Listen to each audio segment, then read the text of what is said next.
De commencer ce conseil, merci à vous. Je vous avoir tous salués individuellement. Bon, je l'aurais fait collectivement pour être sûr de ne pas n'avoir oublié personne. Voilà.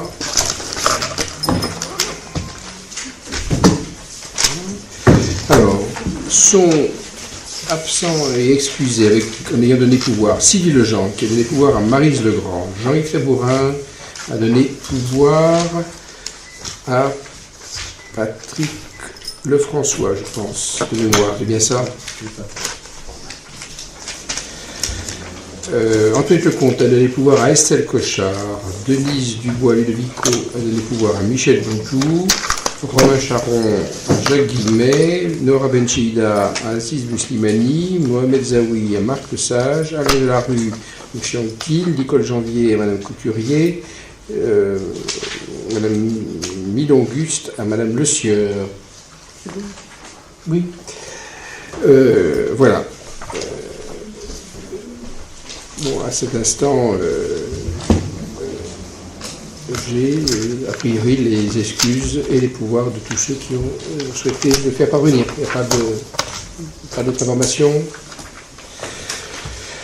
Alors, un conseil relativement court, hein, il n'y a que 8 délibérations, comme vous l'avez pu le constater, et bon, des délibérations qui ont toute leur importance, mais qui ne sont pas non plus, qui normalement ne devraient pas occasionner des débats trop longs, donc on devrait terminer relativement rapidement. Vous l'avez, avant de commencer ce conseil, vous l'avez certainement constaté en rentrant dans cette pièce, il y a voilà, la présence de 2 objets que moi, quand je vais dire, si je découvre pas tout à fait pour la première fois, mais enfin l'un d'eux, j'avais vu l'un d'eux et j'avais pas vu le deuxième. Aziz, un petit mot sur ces 2 objets.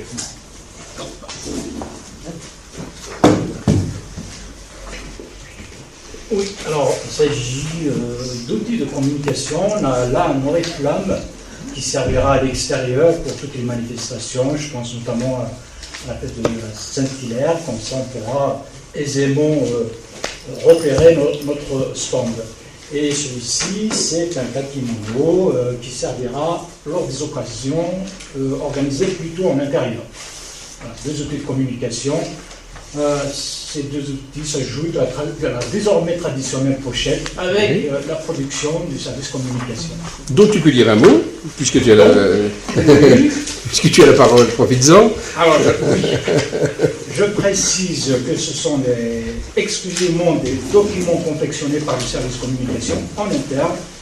Donc, la promotion de l'atelier de prévention santé qui aura lieu au foyer restaurant. Le document qui annonce la semaine du développement durable, une information sur le transport des handicaps Sésame, c'est un dispositif mené par le Centre communal d'action sociale, et un document qui annonce la conférence accident vasculaire cérébral, mieux s'informer pour mieux prévenir, qui sera animé par des professionnels de santé au foyer restaurant Marie-Hélène Picard. Voilà. Merci bien. Une question peut-être, Marc, ou plus une réaction. Plus une réaction. Ah oui, c'est moi qui... Voilà. Il n'y en a que 2 qui peuvent fonctionner en même temps, effectivement. Cette fiche fait partie du projet de territoire et du travail qui est mené dans le cadre du groupe Accès au droit.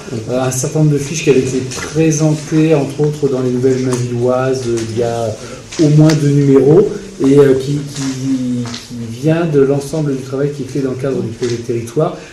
Donc là, celle-là, c'est sur le transport, mais il y en a déjà une sur le logement, une sur... Ouais, voilà. Non, il y en a. Ah oui, mais je ne dis pas là. Ouais, il y en a plusieurs, mais en tous les cas, c'est vraiment en gros, dans le projet de territoire, dans le groupe Accès au droit, se retrouve l'ensemble des partenaires qui viennent en soutien à l'aide à nos concitoyens. Et ça, c'est la production de leur travail. C'est-à-dire qu'ils ont travaillé sur des fiches qui permettent aux Mainvillois d'être enseignés plus facilement et plus rapidement autour d'une petite fiche pour que ça soit très efficace. Donc celle-ci elle est jaune, mais il y en a une verte, une rouge, une bleue, et il y a différentes thématiques qui sont proposées. Donc voilà, sachez que toutes ces cartes-là ont été réalisées dans le cadre du projet de territoire qu'on mène avec la CAF maintenant depuis 2 ans et demi, donc c'était important de le souligner. Oui, donc c'est ça, oui. Pendant qu'on y on continue, on déroule la ficelle, projet de territoire, donc c'est un partenariat ville-CAF, plutôt une démarche expérimentale, quoi. Hein. Et donc, pour la ville, c'est Marc Lesage qui est pilote, avec 3 ou 4 autres collègues élus que je te laisse citer. Estelle Cochard, Maryse Legrand, Patrick Lefrançois. Voilà. Et puis bon, la CAF a évidemment aussi ses pilotes, évidemment. Dans chaque atelier, il y a un copilotage. Et ce qu'on peut dire, c'est qu'on a prévu sur la plénière de juin de faire un point d'étape et une présentation de l'ensemble des 4 groupes du projet de territoire lors d'une plénière, celle de juin. La plénière de juin, préparant le conseil a priori. Tout à fait. Voilà, vous en savez donc un peu plus. Et on sera présent. Alors, les fiches... Pardon ? Et on sera présent sur la Sainte-Hilaire. Vous serez présent, oui, sur la scène. Ça en boucle avec Exactement. Voilà. Et le stand dont il a été question pour la Sainte-Hilaire concernera le projet de territoire.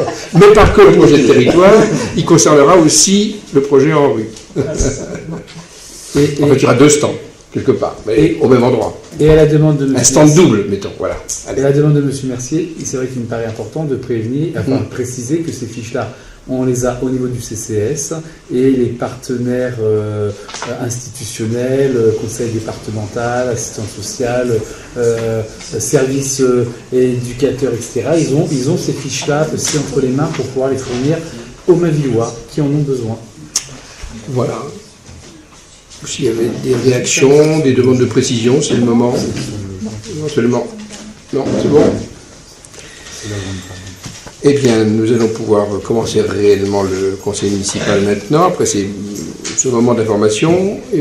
Qui accepte d'être secrétaire pour ce conseil? Merci à toi, Manuela. Alors, comme d'habitude, il y a des remerciements, il n'y en a qu'un seul, provenant de l'EUREA, et voilà, depuis fort longtemps, il y a un partenariat assez important avec cet établissement qui est régional en termes de compétences, mais qui a cependant un partenariat important avec les communes. Donc, des décisions du maire, je ne vois pas de commentaires à faire, mais je peux répondre aux questions s'il y en a. Non, il n'y a pas. Le compte-rendu simplifié du conseil, s'il y a des questions, il n'y en a pas. Je mets aux voix, est-ce qu'il y a des avis contraires? Est-ce qu'il y a des abstentions? Nous sommes unanimes. Projet de délibération. La première concerne donc la commission consultative des services publics locaux. D'ailleurs, les 2 premières délibérations concernent la démission d'André Martinez-Belmonte. Donc, dans la première, il s'agit de le remplacer en tant que suppléant à la commission consultative des services publics locaux. J'ai la candidature de Sylvie Legendre, absente aujourd'hui, mais qui va faire connaître son intérêt pour cette commission. Est-ce qu'il y a une autre candidature? Il ne semble pas. Ensuite, j'ai à vous demander si vous êtes d'accord pour voter à main levée, ne pas voter à bulletin secret. Il n'y a pas de problème pour voter à bulletin à main levée? Non, merci à vous. Et alors maintenant, je passe au vote. Est-ce qu'il y a des avis contraires pour la nomination de Sylvie Legendre? Est-ce qu'il y a des abstentions? Merci à vous et pour elle. Deuxième délibération, cette fois-ci c'est Aprolis Centrachat. C'est Jacques Guillemet qui a été désigné comme titulaire. Il s'agit de remplacer André Martinez-Belmonte comme suppléant. J'ai reçu la candidature de Nicole Audebert. Est-ce qu'il y a une autre candidate ou un autre candidat? Il semble que non. Est-ce qu'on peut voter à main levée? Est-ce qu'il n'y a pas de problème? Nous votons. Est-ce qu'il y a des avis contraires? Est-ce qu'il y a des abstentions? Merci pour Nicole qui donc assurera la suppléance si Jacques n'y va pas, mais en général Jacques est très assidu à ses réunions. Merci à lui au passage. Finance, une délibération pour une chose très très très mineure. Visiblement, d'après la Caisse des dépôts et consignations, la délibération que nous avons tous votée, ne faisait pas état de la mention « Le contrat joint en annexe fait partie intégrante de la délibération » et donc la Caisse des dépôts nous a demandé de voter à nouveau avec cette mention. C'est tout. Est-ce qu'il y a des questions, remarques? Nous pouvons voter. Est-ce qu'il y a des avis contraires? Est-ce qu'il y a des abstentions? Merci à vous. Délibération suivante. Là aussi, il s'agit de rectifier une petite erreur, cette fois-ci interne à la commune, un oubli. Voilà, ça arrive, hein, l'erreur est humaine. Si pas, vous n'êtes pas persévéré, formule habituelle. Donc, on a oublié de signaler de façon expressive dans une délibération que les commissions du Conseil avaient prévu un versement d'une subvention de 3 130 € à la coopérative scolaire Pierre de Coubertin qui se découpait en 2 000 € pour l'atelier théâtre, 880 pour l'atelier slam et 250 € pour l'animation opéra. Et puis, il avait oublié aussi de mentionner qu'il y avait 250 € pour la coopérative scolaire Jean Zay, ainsi que 250 € pour la coopérative scolaire Émile Zola. Et il avait aussi oublié de mentionner qu'il y avait 500 € à titre exceptionnel, parce que aide au démarrage, pour l'association Nomade. Donc voilà, un oubli qu'il faut réparer, mais qui ne change rien au budget. Est-ce qu'il y a des questions? Nous pouvons voter. Est-ce qu'il y a des avis contraires? Est-ce qu'il y a des abstentions? Merci à vous.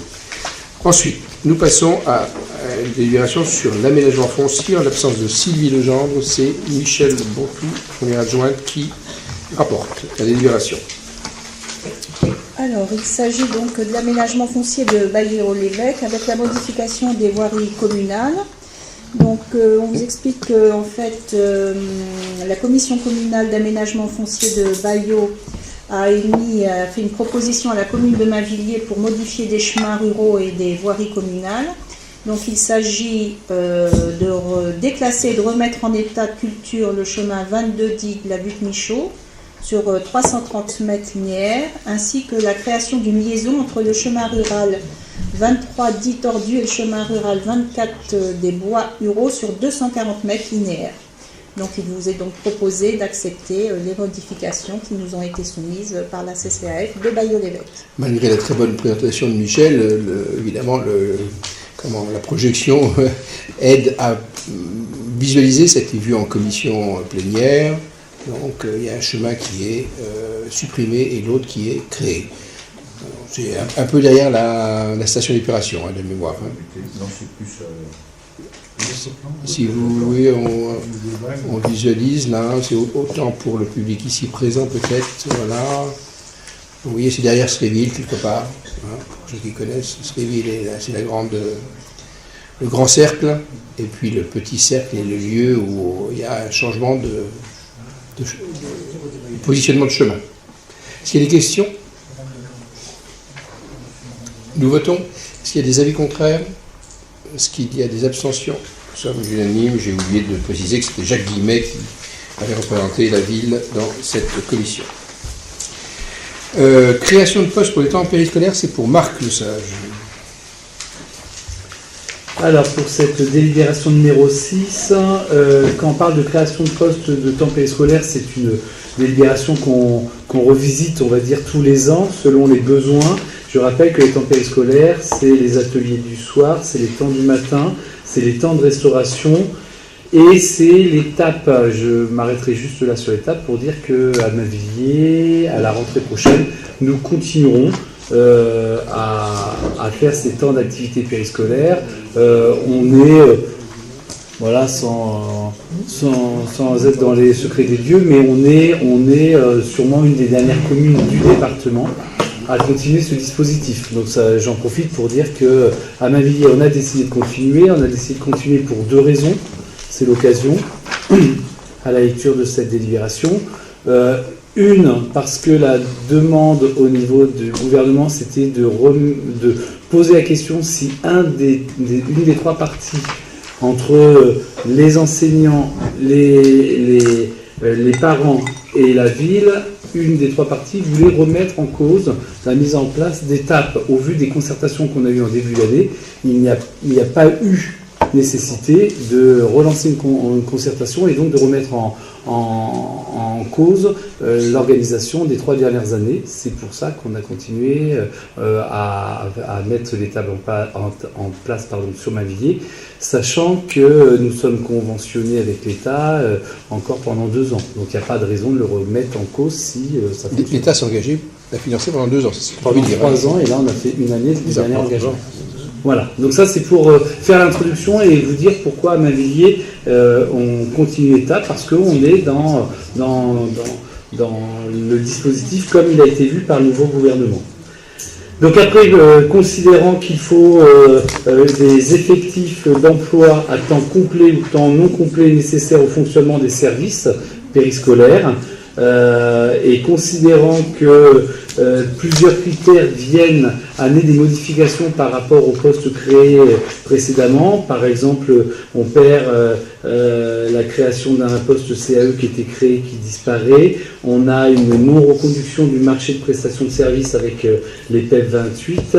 Il y a la volonté de la ville de former les équipes d'animateurs, donc on se retrouve avec des animateurs qui partent en formation, donc à un certain moment un manque d'animateurs en face des enfants.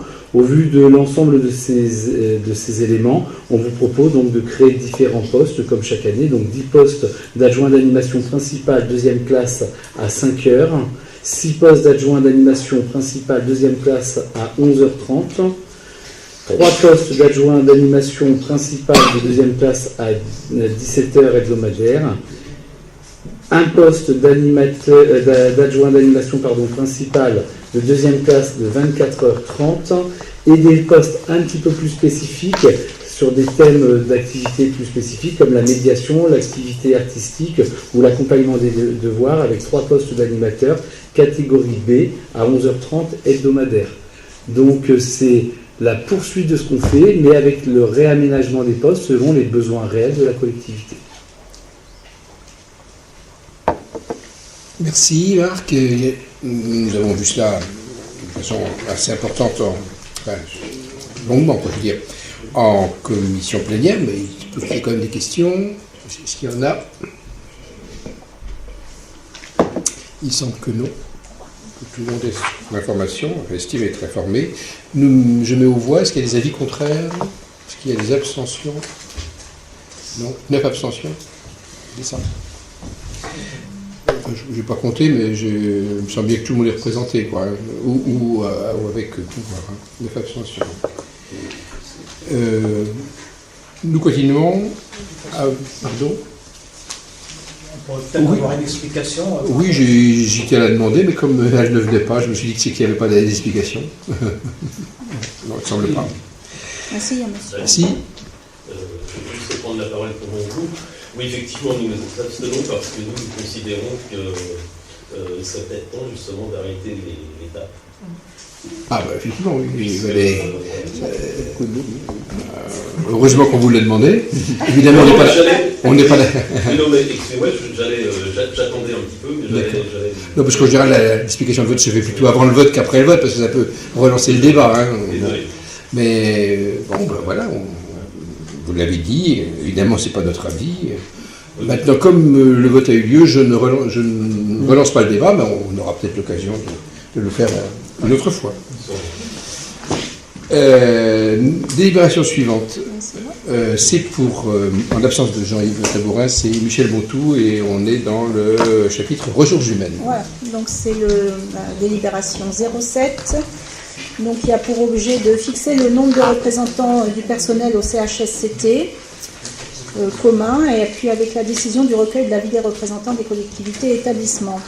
Donc vous n'êtes pas sans savoir que la ville de Mainvilliers et le CSAS ont par délibération antérieure en fait qui date de 2017 et 2018 décidé de créer un CHSCT commun qui est rattaché à la ville de Mainvilliers.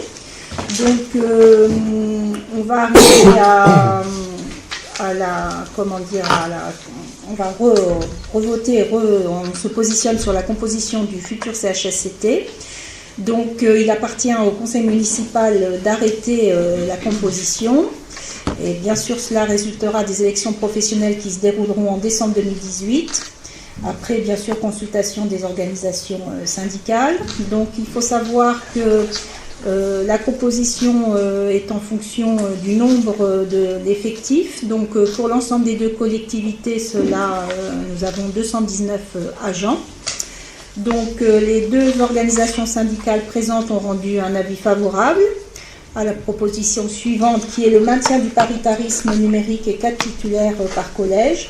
Il vous est donc proposé d'arrêter à 4 le nombre de représentants du personnel titulaire, d'instituer un collège employeur composé de 4 titulaires et de ne pas recueillir son avis. Merci Michel. Donc, je vous propose en fait les mêmes modalités que lors de l'élection précédente. Est-ce que ça appelle des questions, remarques, prise de parole? Non? Nous votons? Est-ce qu'il y a des avis contraires? Est-ce qu'il y a des abstentions? Unanime. Michel, pour la délibération suivante. Donc à 08, on est un peu dans le même cas. Donc l'objet a pour fixation le nombre de représentants du personnel au comité technique et puis la décision du recueil de l'avis des représentants des collectivités et établissements. Donc là, je ne vais pas reprendre. Il y a juste, c'est quasiment identique à la délibération précédente. La seule petite information pour moi intéressante, c'est que là, on nous dit qu'il y a 219 agents et que quand même, ça comprend 44,75% d'hommes et 55,25% de femmes. Donc voilà, il vous est donc proposé d'arrêter là également au comité technique à 4 le nombre de représentants du personnel titulaire et d'instituer un collège employeur composé de 4 titulaires et de ne pas recueillir son avis.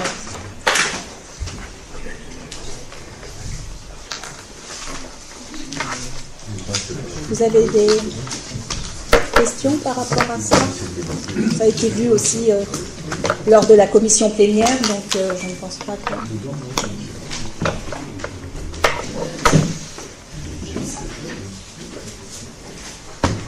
Donc on va pouvoir passer au vote. Oui, c'est bien.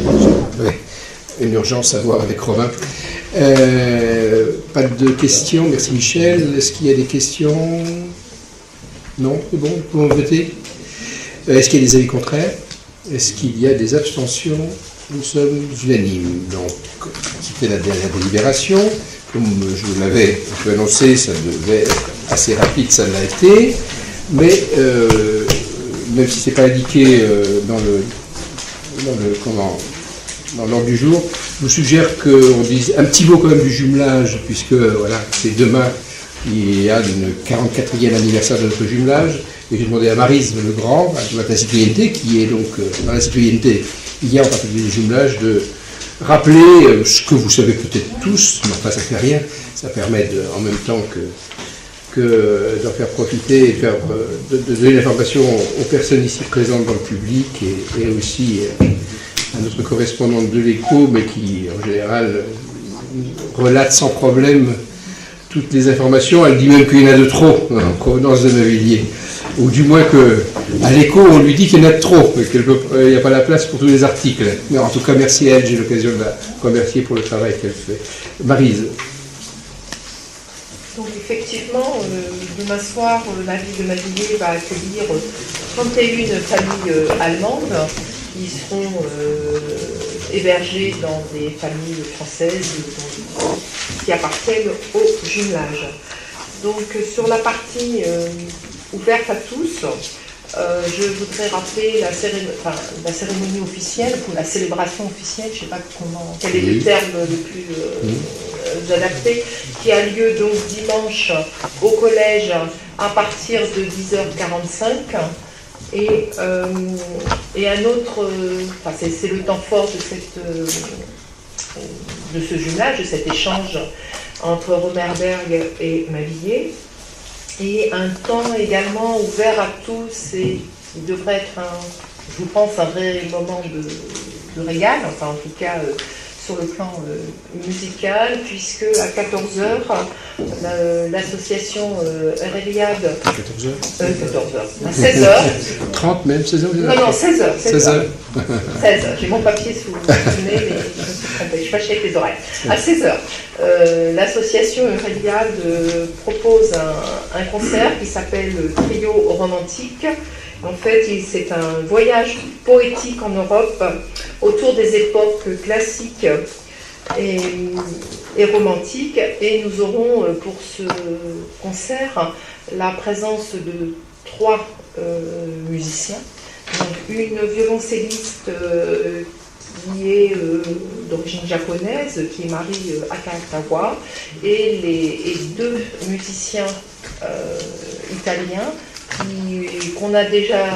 qu'on connaît déjà, puisque un article leur a été consacré sur Nouvelle-Mavilloise, puisque c'est un couple italien qui s'est installé sur Montpellier il y a maintenant peut-être 3 ans, je ne sais plus trop. Donc, 2012.